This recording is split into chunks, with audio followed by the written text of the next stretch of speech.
Mesdames, Messieurs, bonjour et bienvenue. Good morning, ladies and gentlemen, and welcome to our session for those of you who are online. We've got 4 experts who are going to be talking about, so what is trending, what are the new products?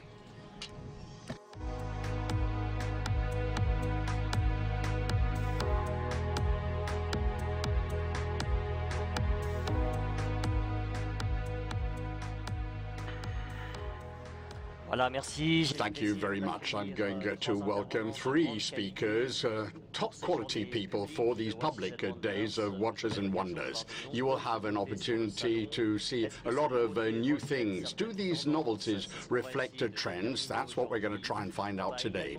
We're also going to be having questions from the public, so you will have an opportunity several times during this session. So think about the questions that you would like to ask our experts.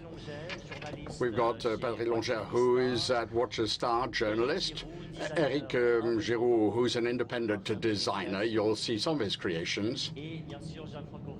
And Gianfranco Richel, who is a watchmaking expert. And he's also an expert in emotional sales. And we'll be talking about emotions today. So one trend which struck me, and I'll start the ball rolling, and that is the fun aspect. I think that you can just move away from the great traditional watches. You've got comics, you've got colors. Ashken, perhaps I can ask you about Rolex. I think we've got a very specific type of watch which we're going to discover. We're going to see this on the screen now. And I think that it reflects a certain trend which is typical of this salon. Hello, everybody. So this is the fun aspect. Perhaps we didn't expect Rolex to come into this sector, but they've come into this sector. A reinterpretation of emotions, a kind of childlike fun experience. In 2020, they launched a collection with 5 colors, which are represented in the circles of this watch. It's called a celebration dial. So you can see the small circles. I think that there are 51 circles, which are actually presented in a rather psychedelic fashion. When you've got this watch on your wrist, you'll see a new watch, actually, all the time. It is an unexpected interpretation from a traditional watchmaker. After all, Rolex is a traditional watchmaker. I think that this is a trend which was started last year. There is a brand which is not participating, Richard Mille. They came out with something of this nature, and Rolex has been followed by Oris Kermit. You can see that in the little window at the 6 o'clock position. The first day of each month, you won't see the figure 1, but you'll see the Kermit, which is the favorite personage of an American cartoonist. I think that that's the direction in which we're moving. And the message that is being transmitted is that watchmaking is also fun. It's freedom of expression. It's something where you can just loosen your tie and just enjoy things. There is a question that comes up time and time again. We've spoken about the dial here, but there's also the question of the shape of the watch. Eric, if I can turn to you. You've seen a lot of new things at the exhibition this week. What can you tell us about trends with regard to the shape of watches? We've got a dominant in round shapes, but there is also a movement with certain traditional brands to go into uncommon designs. Hello, and thank you very much for joining us today. It's a vast subject, but I'd say that most of the watches have been round for a very long time. I don't think I'm teaching you anything. The round shape is increasing in numbers, particularly in percentages, but there are certain manufacturers that have a tradition in round shapes. Cartier, for example, which has always wanted to have special shapes for their watches. And this year we've got a new design at Cartier which really took advantage of what can be done in making different shapes. I won't say it's necessarily an extreme form, because we're not there to make fun, but it is a very interesting bracelet with spheres, etc. And you can also see that they're playing with colors. But there are very special shape watches, but there are exceptional shapes. You can see, for example, a very tailored shape. I think that this cannot be called a trend, which is, of course, very representative. I think the watchmakers work with well-known figurines. It could be flora, it could be animals. Here we've got a kind of stone mosaic, almost like a tapestry. It's quite exceptional. And Cartier is really doing a lot of design work on the dial. There is a great freedom of expression which allows people to really let their hair down. This is just quite simply a dream. Okay, we're going back to childhood. We've talked about shapes. We've talked about fun. Perhaps we should also be speaking about colors. There are certain models which are exceptional because of the way colors have been worked. There are colors that we didn't think could be used, new colors. Eric, can I ask you, have you got an example in mind which could perhaps... oh, well, we've got one on the screen now. Well, we've got typically an example of a color which, when you are in fashion, is not easy in the world of couture. This kind of color is not easy to work, but this is a very feminine watch, and you've got a balance of colors here with a really exceptional beauty. I would say it really is sublime. But as Aljavel was saying, with fun, with color, we're in a world which is perhaps becoming harder, harsher, where you read the presses as I do, and I'm very happy that the watchmakers are giving us something to dream about through color. Perhaps Ashken can tell us something about that.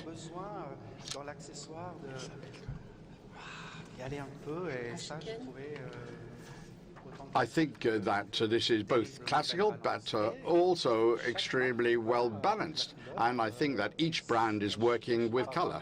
Well, you can speak about this better than I can. Yes, I think that you shouldn't think about these watches that can be worn only as a dress watch an evening out, but you can wear them also in the daytime to give a bit of oomph to your look.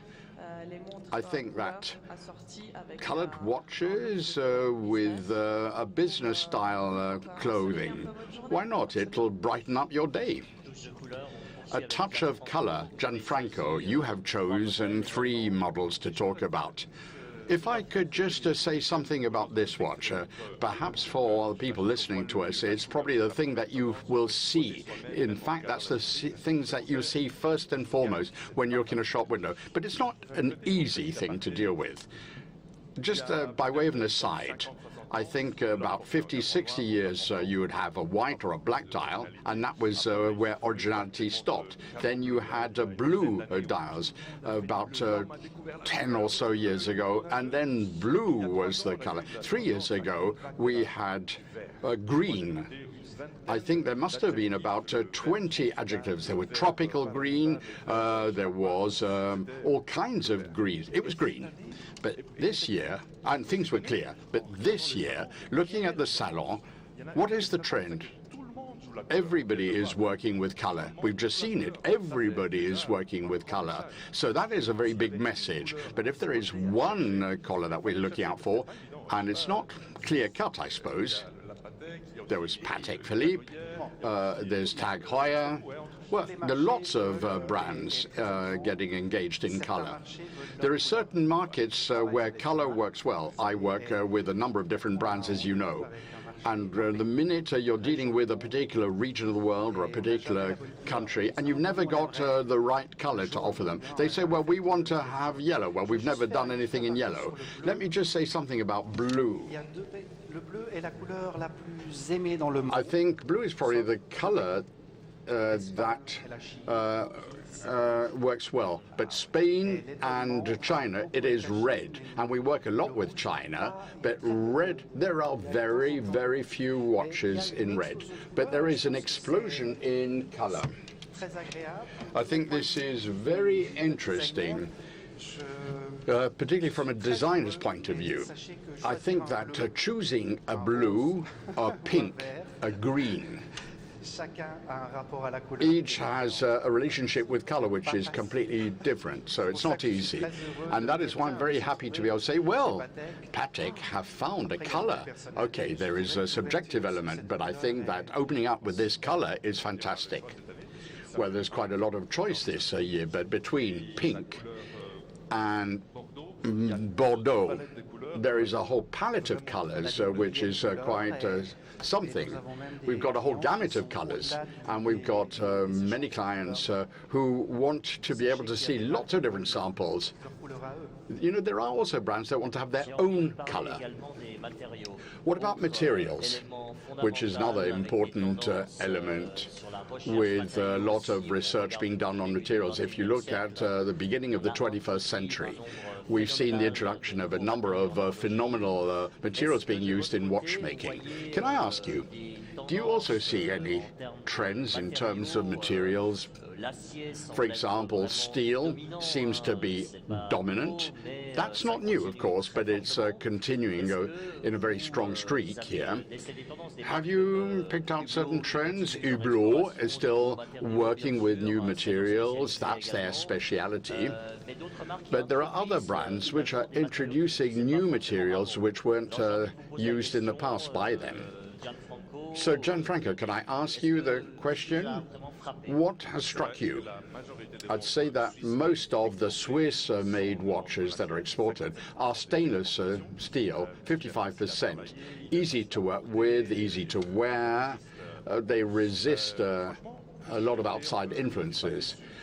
I won't say that I was disappointed, but I'm surprised that we weren't given more materials to see this year. Nothing really revolutionary. Of course, there is Capone, there is sapphire. Some use colored sapphire. But if there is something that is dominant, it's not a trend, but it's titanium. It's not a trend because we've already had a lot of titanium. We know what are the advantages. We know the specificities of this material.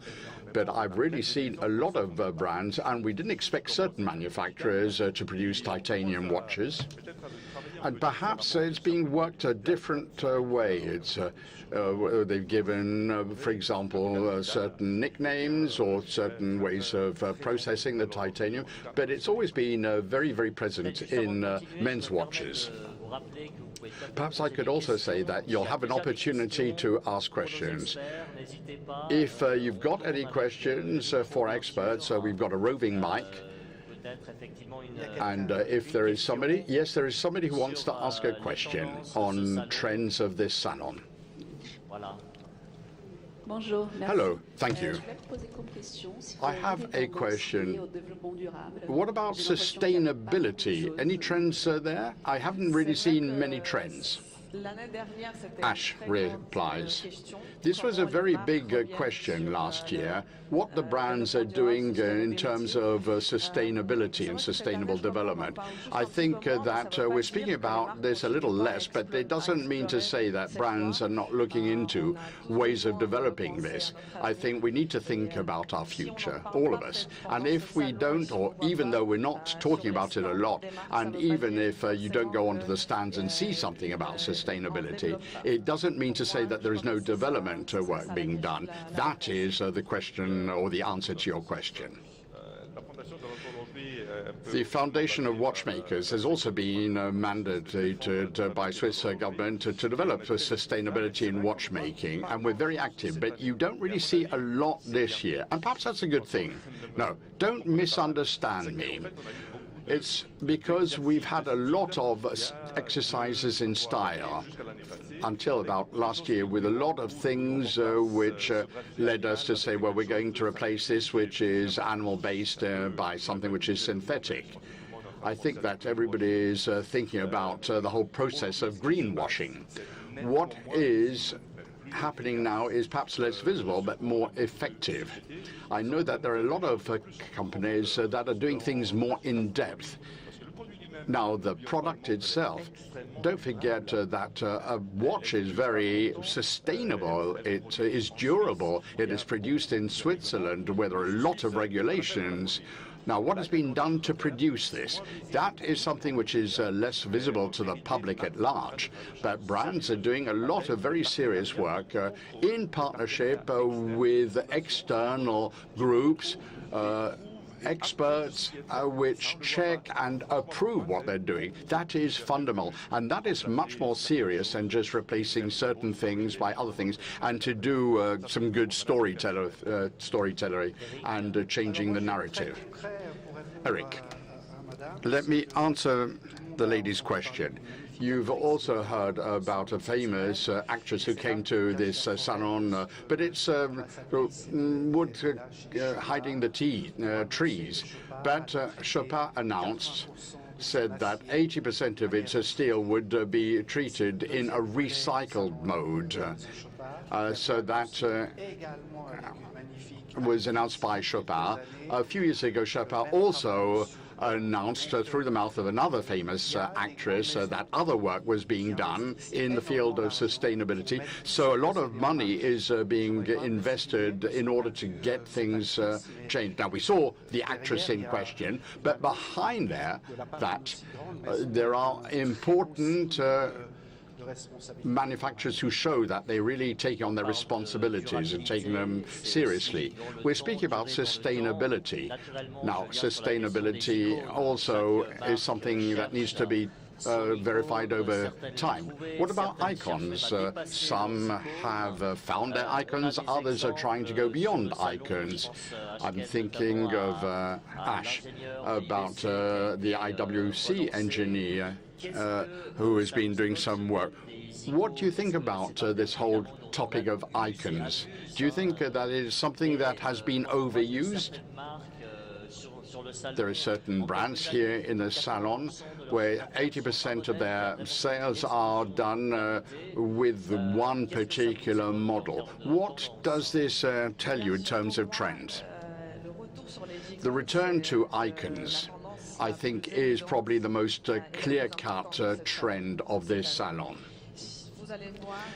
You're going to see, if you go around the salon, that Jaeger LeCoultre has brought out the Reverso again. Then you've got Afrique, Tag Heuer is bringing out its Herrera again. And at IWC, and the whole stand is devoted to Arundel. It's called the Ingénieur, the engineer. This was created in the 60s. In the 1970s, the brand asked a very famous designer to revisit, to reinterpret the watch. We're now in 2022. All the collectors were expecting IWC would come back to this model called the Engineer, l'Ingénieur. And these are wristwatches with an integrated watch with a strap or bracelet. You can see this reinterpretation, which has been completely updated, perhaps more ergonomic if you compare it with the previous model. Well, obviously, de gustibus, etc., but nevertheless, I think that this ties in with the trend towards titanium. This is in a steel version as well as in a titanium version. This is a trend which is being reinterpreted by IWC, but its own way. Perhaps I can just contradict the term icon. Perhaps we should use the word complications. And this is in correlation with the subject of icon. I think that there is a trend towards simplification. We're looking for pure lines. In the salon, you can see grand complications. for Vacheron Constantin, which is presenting Cabinotier. A beautiful example, isn't it, Eric? Cabinotier is the name. So complications and icons. As a designer, how do you interpret this? I think that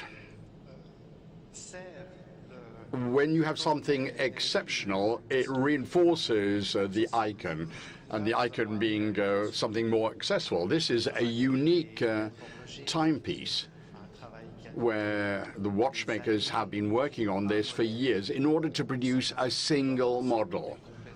Now, a lot of people think we're completely off our heads, but there are a lot of industries, just take the automobile industry or haute couture.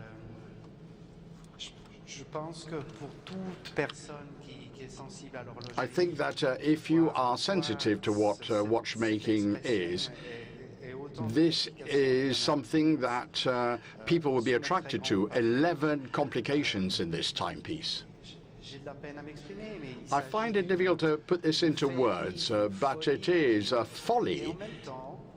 It's a fairy tale.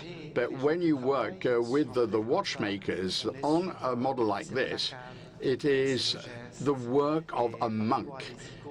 It is where every gesture counts. We've gone to the Holy of Holies here.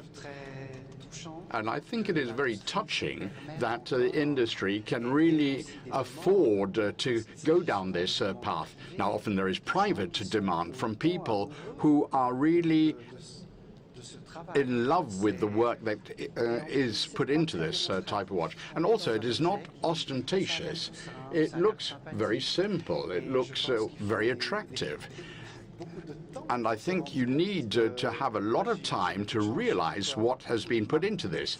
Now, I've been involved in luxury watchmaking for some time, and I think that there is always a fine line between an engineer model, an ingénieur model, which is going to be sold in thousands, and a model which is perhaps a unique piece. This is a piece of folly. Can that be called an icon, says the other speaker? There is the aesthetics, of course. Now, perhaps, as this has come from Vacheron Constantin, and you've got a watchmaking unit within a watchmaking unit, it's that's what's iconic for this cabinotier. Now, when we speak of icons, when I design a new watch and people say, oh, this is going to be an icon, I say, well, that's fine.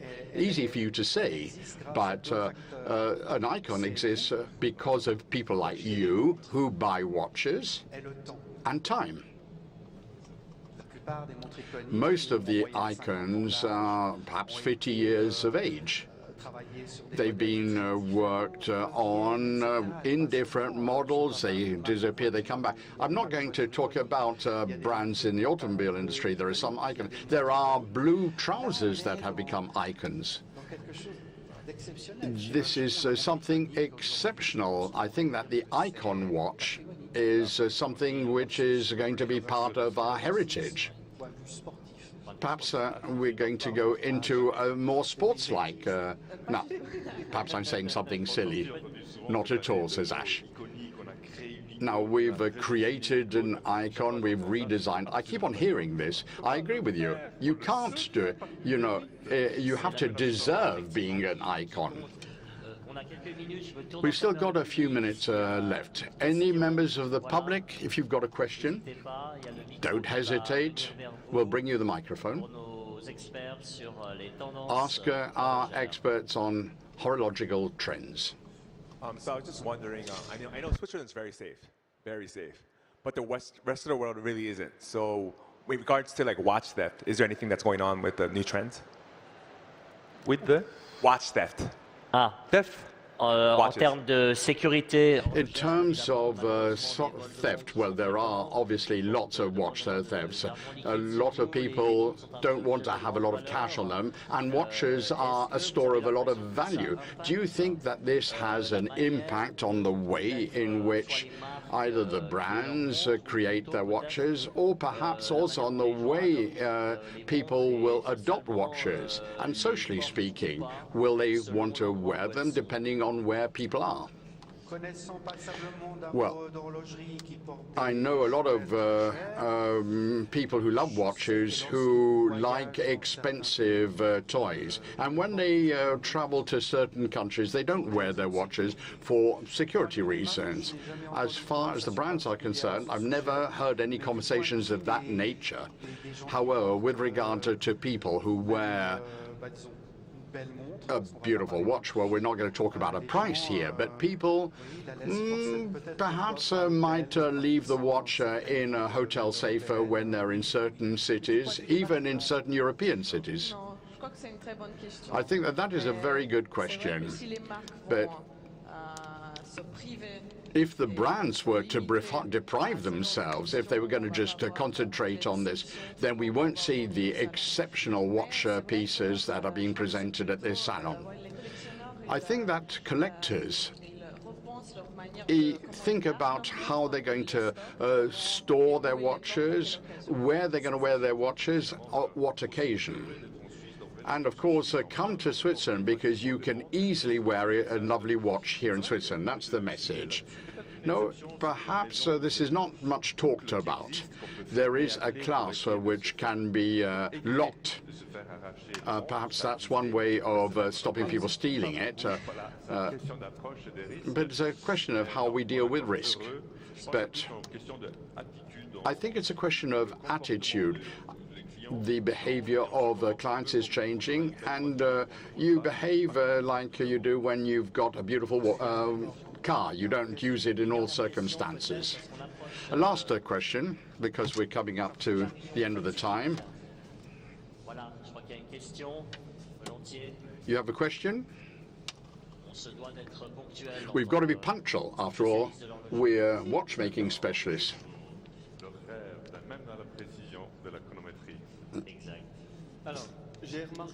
I have noted that there are a lot of watchmakers that have produced models with a semi-transparent dial. It's almost like smoked glass.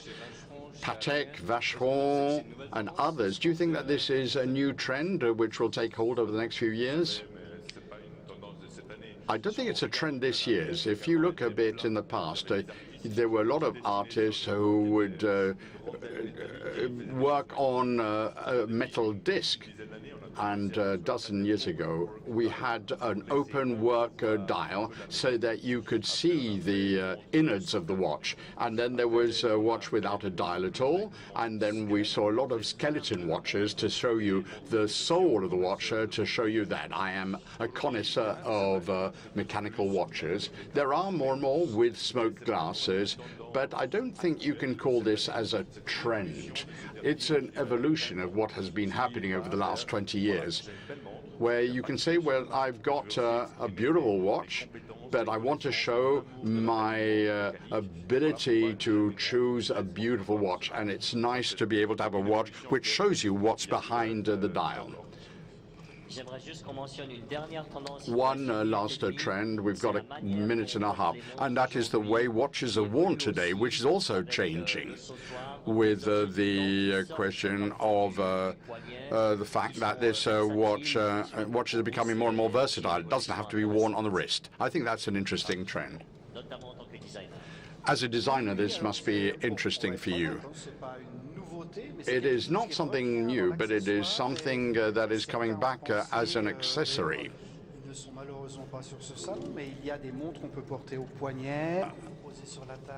There are things that you can wear. You can sort of see the sort of setting lever. In the salon, you'll see certain brands, Van Cleef and Arpels, are showing, for example, how you can connect the watch with a piece of jewelry. Well, the feminine expression of watches is becoming stronger and stronger. Even if we speak of unisex, we don't want to talk about a woman's or a lady's watch and a men's watch, but I think that this type of watch is an accessory which women will wear. I think it is interesting to look at the creations of Van Cleef. Just look at the novelties at Jaeger-LeCoultre. Now, it was women who wore watches on the wrist first. Men started wearing wristwatches much later, so it's something that has to be worn. So these are the watches that are worn as necklaces. And it's not just the necklace, it's a question of style. It's the question of the time, Charleston, Art Deco. It's a question of seeing watches as something much more feminine, which is why they're worn as necklaces. So thank you very much to our speakers. And perhaps we can give them a round of applause for their participation. And please come and discover all these trends on the salon.